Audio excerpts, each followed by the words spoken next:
Telangana public service కమిషన్కి group 1 నిర్వహణపై వచ్చిన అలిగేషన్స్కి సంబంధించి Telangana high court first single bench, తర్వాత డివిజన్ బెంచ్ దాన్ని సస్పెండ్ చేసి తెలంగాణ పబ్లిక్ సర్వీస్ కమిషన్కే ఫుల్ సపోర్టు ఆ ఎగ్జామ్ పెట్టడం కరెక్టే అని విద్యార్థులు ఏవైతే ఆరోపణలతో వెళ్ళారో వాటిని సైడ్ చేసి పక్కన పెట్టడం జరిగింది. వేరే అక్కడ ఆంధ్రప్రదేశ్ హైకోర్టు అక్కడ APPSC Andhra Pradesh public service commission నిర్వహించిన గ్రూప్ 1 ఎగ్జామ్కి సంబంధించి ఒక అలిగేషన్స్ వచ్చినాయి. అదేంటి? మూల్యాంకనం, ఎవాల్యుయేషన్ ప్రాసెస్ సరిగ్గా జరగలేదు, ఎవాల్యుయేషన్ సబ్స్టాండర్డ్గా జరిగిందనే ఒక సీరియస్ అలిగేషన్స్ మీద ఒక అద్భుతమైన తీర్పు ఇచ్చింది.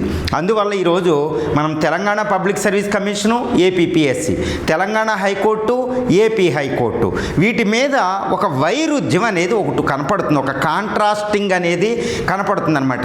ఎందుకంటే తెలంగాణ హైకోర్టుకి విద్యార్థులు వెళ్ళింది, వేల కొద్ది విద్యార్థులు వెళ్ళింది ఏంటంటే తీవ్రమైన ఆరోపణలు. తెలంగాణ పబ్లిక్ సర్వీస్ కమిషన్ నిర్వహించిన గ్రూప్ 1 ఎగ్జామ్ అదేంటి? చాలా సీరియస్ అలిగేషన్స్ అనమాట. ముఖ్యంగా గుర్తుపెట్టుకోవాలి, అవి మూల్యాంకనం సరిగ్గా చేయలేదు, తెలుగు మీడియం మీదకి డిస్క్రిమినేషన్ జరిగింది, ఏజ్ డిస్క్రిమినేషన్ జరిగింది, ఆర్టికల్ 14, 15, 16 ఇవి వైలేట్ అయినాయి వెళ్ళింది. కానీ సైడ్ చేశారు. కానీ ఆంధ్రప్రదేశ్ హైకోర్టు మాత్రం ఒక అడిషనల్ డీజీపీ ఆధ్వర్యంలో వేసి ఒక్క నెలలో రిపోర్ట్ ఇవ్వాలని ఒక సిట్ వేసింది. అంటే ఇంకా హైకోర్టు లెవెల్లో విచారణ కాకుండా సిట్ ద్వారా తర్వాత అక్కడ జరుగుతుందని తెలుస్తుంది. అందువల్ల ఈ కాంట్రాస్టింగ్ని విద్యార్థులు ఏ రకంగా చూస్తారనేది ఇప్పుడు పెద్ద డిస్కషన్ అవుతుంది.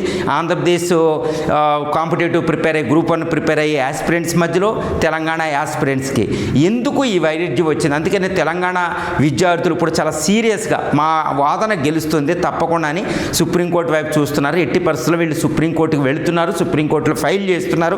అప్పుడు ఆంధ్రప్రదేశ్ హైకోర్టు ఇచ్చింది అని స్క్రూటినీ చేసి మరి తెలంగాణ పబ్లిక్ సర్వీస్ కమిషన్ నిర్వహించిన ఎన్ని లోపాలు ఉన్నాయో సుప్రీంకోర్టు బయటికి తీస్తానని అందరూ ఆశిస్తున్నారు.